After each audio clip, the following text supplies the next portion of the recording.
Good day, dear listeners. Steve Preda here with the Management Blueprint podcast. And my guest today is Jason Kruger, the president and founder of Signature Analytics, a professional services firm that helps improve business performance and achieve your goals by focusing on forward-looking activities, direction, and strategy. Jason, welcome to the show. Thanks, Steve. I appreciate it. Well, it's great to have you. We rarely have finance-related topics, and we're gonna make it fun. So let's start with where we always start with the journey. This is an entrepreneur's podcast. So, Jason, please tell me how you got into this business and how did you have this idea to create an accounting firm with a different mission? Yeah, absolutely. So I guess I've always had an entrepreneurial spirit, but at the same time, I wanted to make sure I perfected my trade before I just jumped into a business. And so I started my career in public accounting, spent most of those years with Deloitte or Deloitte & Touche, which is one of the big four accounting firms in the financial statement audit side. And through that experience, through my time there, I just saw all different types of businesses, all different types of startups, all the way up to Fortune 500 companies, different types of industries, and got exposure, just incredible exposure to how businesses run, different types of businesses, industries, those types of things. Was a senior manager in audit, and I just didn't have the drive or the desire, I guess, to be a partner at a firm like that. But what I did observe working with our clients, that in the mid-market and the small and mid-market, is that those companies deserved better than what they had as it relates to the accounting and finance function of their business. And so a lot of companies in the small mid-market, they look at accounting and finance as a necessary evil, right? They got to pay their bills, they got to invoice, they got to collect cash, of course. They need to make sure they have enough cash for payroll, and they need to file their taxes at the end of the year. And so, but as businesses grow, they start to feel the pain points of not really, having a good handle or not leveraging their finance and accounting function in the way that can really drive value to their business. They start to talk to third parties like banks or investors, and they're having to provide financial information to those individuals. And they end up not being able to achieve the goals they have because they are struggling providing good financials that provide them with credibility to those third parties. And so what I also observed is that a lot of these companies don't have the sophistication needed to take their business to that next level in that function of their business. And even if they did want that top talent is very expensive. And so what we've done is we've created a model that allows for that top talent to come and we are able to bring that top talent to our clients, to companies in that small mid-market, and build a solution for them that takes them away from that necessary evil and really focuses on that forward-looking side of their business, gives them confidence that things are being done the right way, and that they're getting good visibility into their financials and financial information to make decisions, to achieve the goals they have, and then also to work with third parties and manage cash flow and all the good stuff like that. Okay, so Jason, what I'm really curious about this topic, because what I have observed with my clients is that finance is kind of an orphan. It's an afterthought. So they focus on sales, they focus on delivery, operations, and finance is kind of the back office. And okay, we'll get that done also somehow, but it's kind of it's, as you say, it's a necessary evil. It doesn't add value to the business. It's often the perception. It's just you have to get this right. You have to make sure you don't run out of cash. So what I'm curious about is, what is the framework for a small business to put together a really hard-hitting finance function? Yeah, absolutely. So first, finance, as businesses grow, it's a critical component to the business. One, at its basic level, cash flow, right? You got to understand your cash flows of your business, because that is, if cash flows are not, if you don't understand cash flows, you run out of cash, you don't have a business, right? So that's the foundation. Whether you know anything else, it's critical to understand the financial or the cash flow side of a business.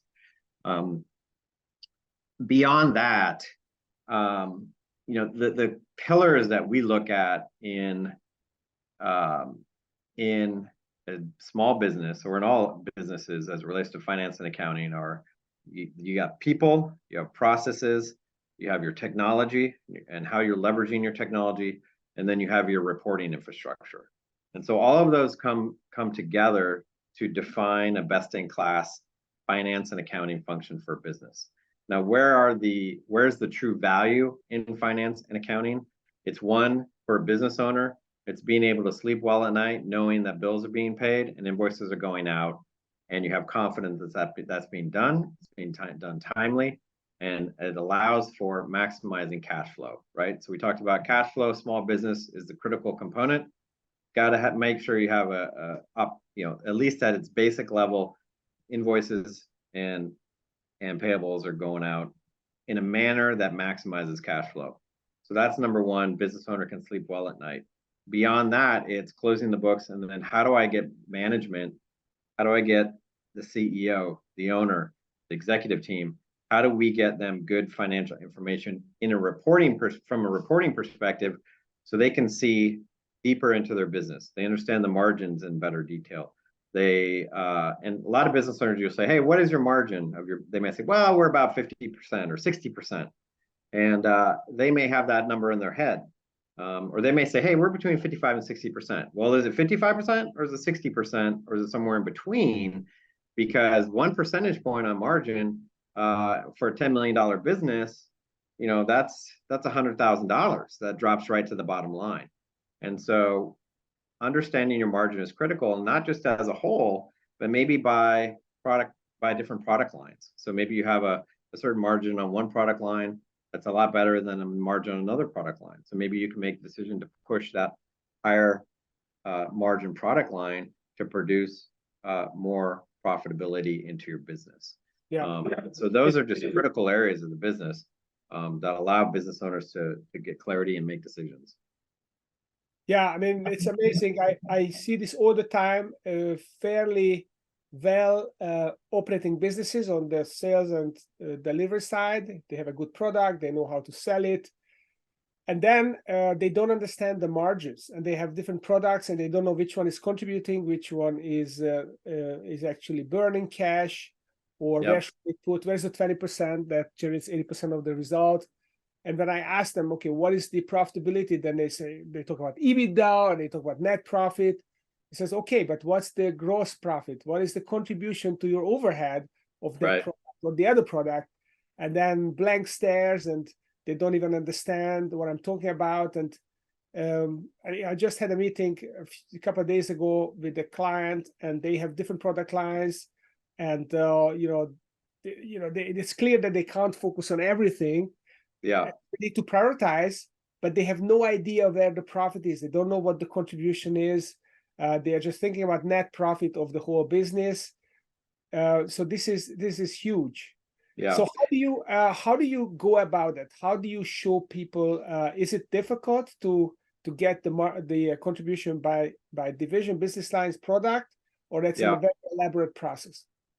It depends on the company, and it depends on how deep we want to dig, right? So I think there's a cost benefit to everything we do, right? We don't want to spend exorbitant amount of time, effort, resources, money to dig to the granular level if one level higher or two levels higher will get you the same information or similar information to make the same decision.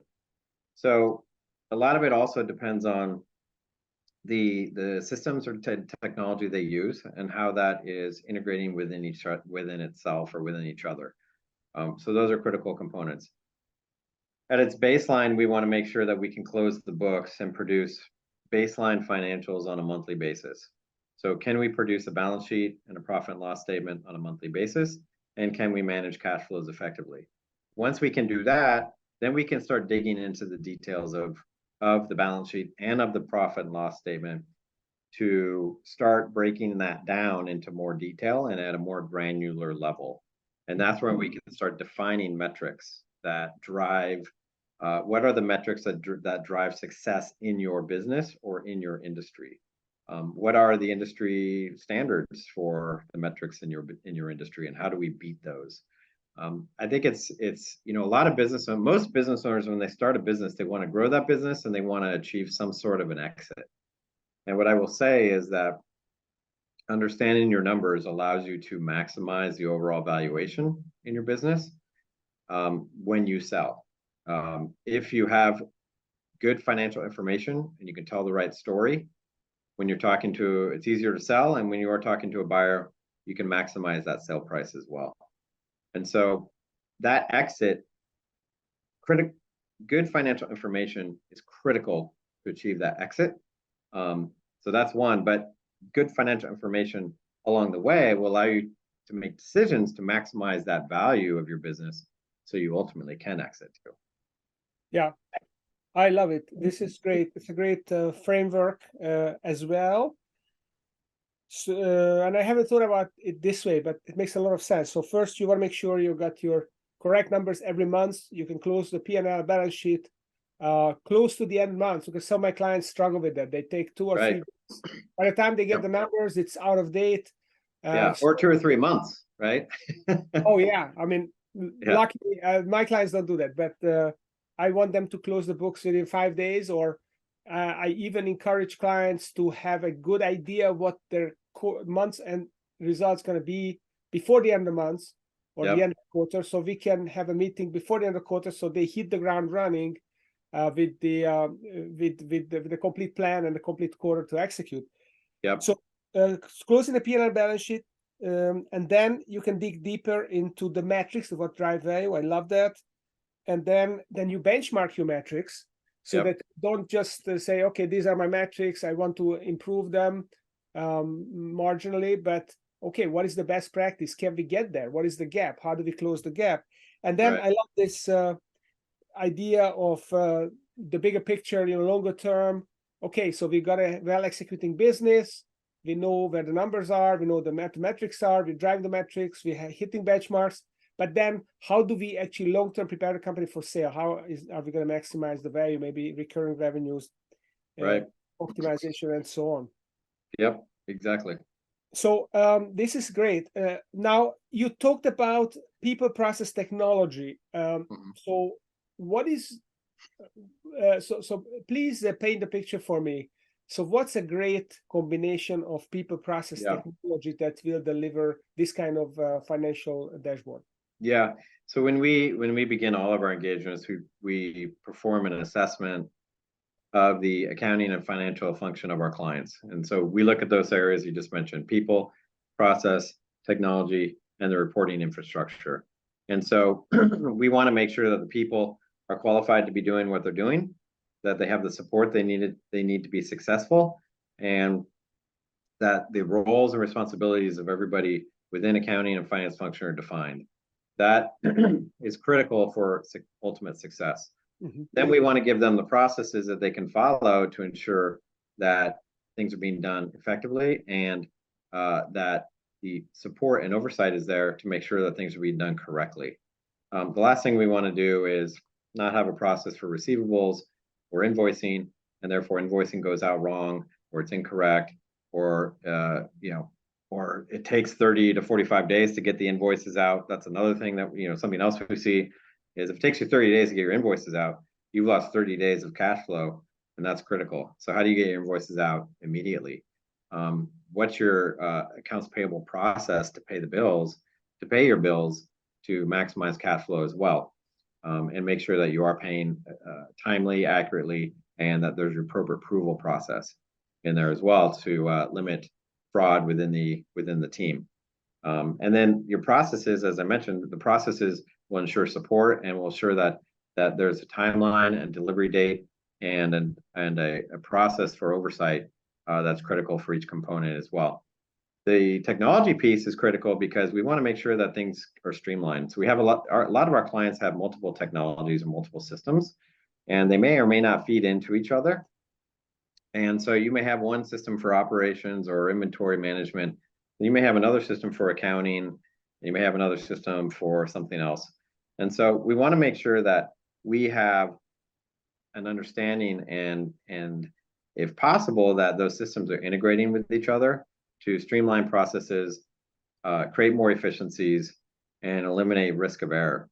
And then the most important thing from from a tangible perspective that management or the executive team will see, beyond just making sure that they are managing cash flow, things are getting done, they can sleep well at night because day-to-day stuff is happening, is the reporting infrastructure. And how do we build out the right reporting infrastructure? You mentioned dashboards.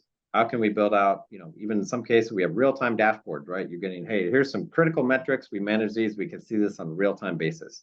So you have dashboards and you have the monthly reporting infrastructure, and you may have some flash reporting along the way that gets you the information you need to be able to manage your business and make decisions. Our business, as an example, we're a professional service-based business, but the way that we manage our business, we leverage Microsoft Power BI for certain information. And before the month starts, I can tell you what our revenues are going to be for that upcoming month. And so I already know what our revenues are going to be, and I already pretty much know what my financials are going to look like before the month even starts.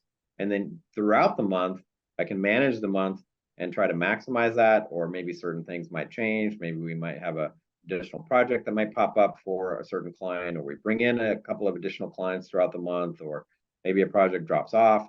We can manage that through the month, but at least we know we have a snapshot looking forward as to what the expectations are, so we can manage our staffing, we can manage decisions that we make, manage our cash flows, and so we have that visibility, and that can be done for all types of industries, just by really understanding and having your numbers in place, so you can do that. Yeah, I think it's super important for business to have a cash flow, to see 3 to 6 months at least in advance, to see where there are gonna be maybe cash flow dips where you have to finance it, and then you can prepare to finance it well in advance. Right. You have to scramble, you have to go for exorbitantly expensive financing sources. Yeah. And you wanna finance when you don't need the financing, right? Because once you get to a point where you need it, you're desperate, and your business might not look as attractive. So you want to get that in place now. So if you see potential in the horizon challenges, maybe get a line of credit now. You don't have to use it. You have that in place, you have that ready to go, and you're prepared for that. Yeah. There is an old saying that the banker is someone who gives you an umbrella when the sun is shining and takes it back when the rain starts. Right, exactly. Okay, so that makes a lot of sense. Now, you mentioned Power BI, and I think it's a very powerful tool, but our listeners probably don't know very much about it. So can you share in a nutshell what can Power BI do for a small to medium-sized business? Yeah, Power BI is really, in its simplest form, it's a way to see real information in real time, and you can build it out into dashboard form or identify certain metrics. It's a tool that can be leveraged to pull information from different systems and consolidate them into one system, which is Power BI. It could be from your ERP system. It can be from QuickBooks. It can be from your time entry system. It can be even from Excel and Salesforce. We use it to pull data from Salesforce. And it allows for you to set up different dashboards to be able to see where you're at. So for us, we are professional service. It's all about managing time, managing utilization. We're able to see what our utilization rates are real time. We're able to see what we're budgeting for the next 3 months, and we would like to do it every 3 months, 3-month look forward. It helps us to make decisions on what our hiring efforts might be. We're able to see what our revenues are real time based on when the time gets entered. We have dashboards that show us what our revenues are on a daily basis. We have dashboards that show us, we have a forecast for each month, and are we trending or tracking towards that forecast as a whole, but also on a client by client basis. So we're able to see very quickly throughout the month, are we meeting, hey, we're trending behind on this one client. Did the scope change for that month? Or is the work going to be done maybe at the later part of the month? or is something else happening that we need to be aware of? And so it's really Power BI is a way to get information in a real-time basis that's organized in a manner that allows you to see that information through certain dashboards that you're able to develop and build. It's a very powerful tool. That's great. So you can basically consolidate information. You got different systems, and you bring them together, and you manipulate the information so that you can get better data for better decisions. Exactly. What about AI? I mean, obviously AI is fast evolving. Are you guys using it, and how is it helping you and your clients to get better information, to get things done faster? Yeah, we do. A lot of the accounting systems will have some built-in AI components at various levels, which will, allow for, how transactions are entered, and it eliminates the need for a lot of manual entry as it relates to accounting information and transactions. It still needs, obviously, a physical individual to review and to ensure that it's being done, and it's done appropriately and accurately. We're also looking into something that we can do from the way we conduct our reporting is we're able to